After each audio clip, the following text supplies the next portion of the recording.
mabilis po ang impeachment process? So, it's an impeachment kasi number one, well, gusto natin bilisan, di ba? Pero kailangan we also have to be careful. Baka may mga ma-miss na yung mga pieces of evidence na pagpresenta o hindi ma-explica na maayos.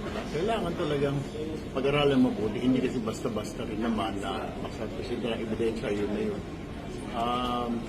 Other ways, nakikita ko siguro yung prosecution, defense, pero meron kasi yung mga kasamahan namin sa senator judges, parang kailangan pa bang lecturean natin yung mga lawyers, yung mga prosecution. We waste time na kasi may punto. Kung mga mali, di punahin mo na lang, di ba? O mali yun.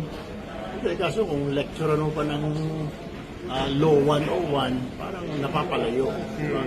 Dapat yung puntuhin na lang, yung tungkol sa ebidensya, tungkol doon sa testimonya. Pero kung babalikan mo pa yung mga sa law school, ganito yung mga pinag-aralan, mga wala kayong pinag-aralan, hindi relevant doon sa issue. Kaya doon tumatagal.